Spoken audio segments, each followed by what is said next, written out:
Bonjour à tous.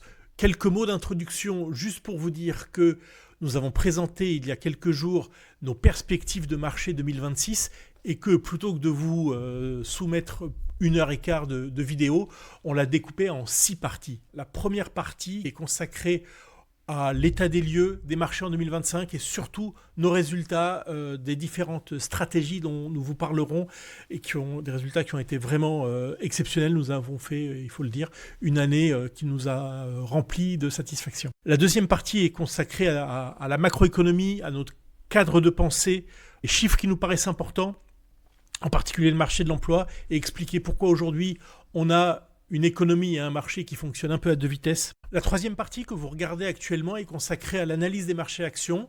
Faut-il rester surexposé au marché d'actions malgré les valorisations ? La quatrième partie, on s'interrogera, est-ce qu'il faut toujours acheter de la tech ? Et on vous expliquera pourquoi il faut élargir son champ de pensée. La cinquième partie, avant-dernière partie, sera consacrée aux métaux. Les métaux précieux, est-ce qu'il faut continuer à acheter des métaux précieux ? Vous savez bien que nous avons été précurseurs dans la recommandation il y a plus de 2 ans sur l'or, que nous avons modifié notre discours depuis le mois d'octobre. On verra pourquoi aujourd'hui l'or n'est plus le cœur de portefeuille qu'il a été et pourquoi il faut un peu élargir le prisme vers d'autres métaux. Pour finir, on parlera du dollar, des risques également qui pèsent actuellement sur les marchés, et on voit qu'il se matérialise pour certains dès aujourd'hui. Et enfin, dans cette sixième partie, la synthèse. Alors, comment on implémente ça concrètement ? Déjà, finalement, est-ce qu'il faut rester surpondéré en action ? Là encore, je vous ai montré le marché de l'emploi en disant oui, effectivement, il se dégrade, mais finalement, compte tenu de la productivité, c'est peut-être pas si grave. Je vous montre un graphique. Vous connaissez le PE de Shiller. On est maintenant à 40. Pour mémoire, pour ceux qui n'ont pas l'habitude, on est plus haut qu'au moment de la crise de 29. On n'est pas encore aussi haut qu'en 2000, mais on est à quelques encablures. Alors évidemment, quand on est un investisseur long terme, on peut se dire qu'on ne va pas faire que des actions et que le marché est évidemment cher. Alors oui, il est cher, je ne vais pas vous dire le contraire, mais il faut d'abord, relativiser. Et une bonne manière de relativiser, c'est de comparer la valorisation des actions par rapport à la valorisation des taux d'intérêt. Et donc, on compare et la différence entre les deux, c'est la courbe verte.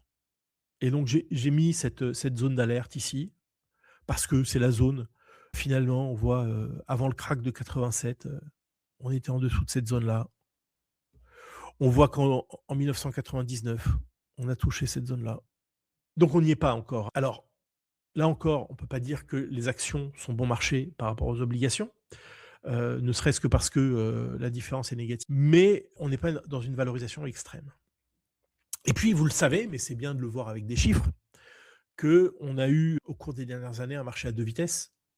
Alors, la deuxième vitesse est en train de rattraper la première, mais en termes de valorisation, ce n'est pas la même chose. Je m'interromps juste une seconde pour vous rappeler que, bien entendu, vous pouvez vous abonner à notre chaîne. Vous pouvez également commenter. Vous pouvez vous inscrire pour participer en direct au prochain webinaire. Et évidemment, partagez la vidéo si vous l'avez appréciée avec ceux que vous aimez. Et puis, si vous ne l'avez pas appréciée, vous pouvez la partager avec ceux que vous n'aimez pas. Mais en termes de valorisation, ce n'est pas la même chose. Lorsqu'on compare le PE de l'année N+1 entre le S&P 500 et un indice équipondéré, vous avez un écart important, puisque ici, vous avez autour de 18, et là, vous êtes à 22,5. Et ce gap-là, alors, je vais dire une phrase que je me suis entendu dire lors d'un webinaire, peut-être il y a 1 an. Ce gap-là, vous le savez bien, c'est les Mac 7. C'est que ces sociétés qui mettent à la disposition des outils d'intelligence artificielle, si c'est uniquement pour qu'elles s'enrichissent elles-mêmes, ça ne sert à rien et on va vite toucher la fin du processus. Si c'est pour une amélioration de la productivité dans des secteurs qui n'ont rien à voir avec la tech, alors là, ça sert à quelque chose et que finalement, cet écart pourrait se combler. Alors de quelle manière? Je ne sais pas. Sans doute une meilleure valorisation des valeurs hors technologie. Pendant ce temps-là, ce que fera cette courbe-là, difficile à dire. Je pense pas qu'elle s'étende, mais qu'elle restera plutôt stable. Ici, vous avez la valorisation, toujours le forward PE des valeurs de croissance. Il faut se souvenir que dans les années 2000, on était à 50. On n'y est pas. Alors, au-dessus de 30, hein, c'est pas donné. Alors, oubliez ça, hein, la période Covid.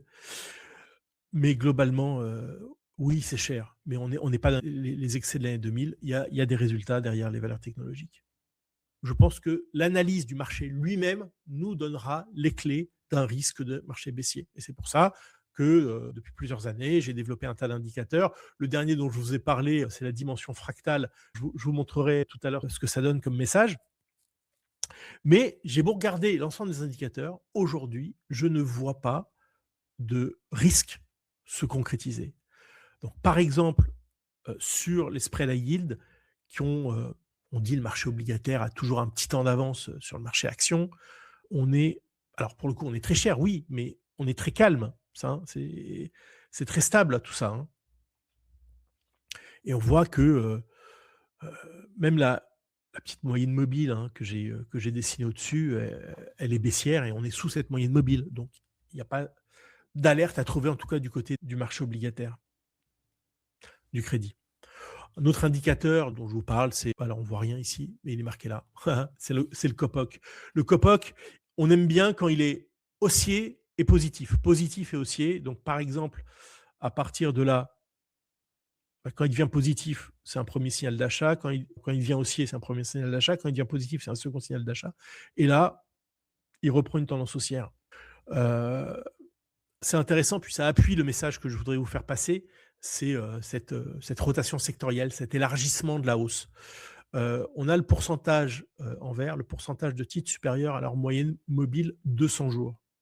Et on voit qu'historiquement, on a un peu d'historique aussi, c'est que les phases de baisse du S&P 500, en bleu derrière, vous avez le S&P 500. Donc là, hop, on entame une phase de baisse. C'était 2022, très bien.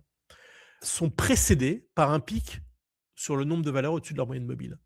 Et quand ça commence à se retourner, finalement, c'est un indicateur avancé pour dire, oh là là, la baisse s'est élargie, maintenant elle se resserre sur un nombre de valeurs plus limité, donc ça va commencer à baisser. Bon, là, Covid-19, on n'en parle même pas. Bah voilà, ici, quand ça a commencé à baisser, on est entré dans une phase de consolidation. Voilà. Et là, ce qu'on voit aujourd'hui, c'est que on a de plus en plus de valeurs qui sont au-dessus de leur moyenne mobile de 100 jours. Donc la hausse s'étend. Elle n'est pas encore excessive. L'excès, c'est au-dessus de 80%. On est à 66%. Donc là encore, c'est un indicateur qui est favorable au marché d'actions. Pour finir, voilà ma dimension fractale sur le S&P 500. Je vous rappelle comment ça fonctionne. Alors là, au-dessus, vous avez le S&P 500, vous avez en dessous en vert la dimension fractale, et puis il y a le niveau en dessous duquel on a une alerte. Et puis, quand on passe en dessous de ce niveau, c'est une première alerte. Quand on repasse au-dessus avec une certaine dynamique, c'est une deuxième alerte. Donc la première alerte, c'est un triangle gris qu'on a eu en début d'année.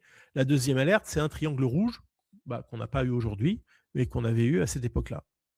Alors le triangle rouge, parfois, il arrive un peu tardivement. C'est pour ça que je fais attention déjà dès les triangles gris. On voit qu'en 98 ici, bon là, voilà, ça s'était déclenché un petit peu tôt, puis le dernier, il était parfaitement au plus haut. Précision, hein, c'est pas un indicateur qui va vous dire, il indique les retournements de tendance. Quand la dimension fractale est très basse, ça veut dire qu'on s'approche d'un retournement de tendance, que ce soit haussier ou que ce soit baissier. Voilà, donc là, bon, il est très bas, certes, mais on n'est pas rentré dans cette zone-là.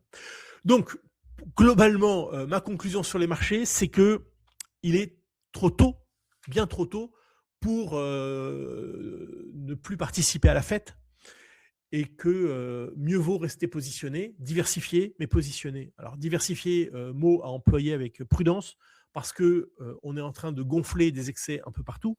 Quand on voit sur certains secteurs la dynamique haussière, on se dit que vraiment ça va très vite, ça va presque trop vite, qu'on pourrait avoir une correction qui ne remettrait pas en cause la tendance, mais qu'on pourrait avoir dès les semaines à venir une correction assez importante. Et j'ai le suspect, et je vous le dirai à la fin, qui pourrait causer une correction dans les toutes prochaines semaines. Le petit disclaimer pour dire que ceci n'est pas du conseil en investissement. Partagez les liens autour de vous à des personnes qui sont intéressées par l'investissement, à des confrères, si vous êtes conseillé. Et je vous souhaite un très bon week-end. Ciao, à bientôt.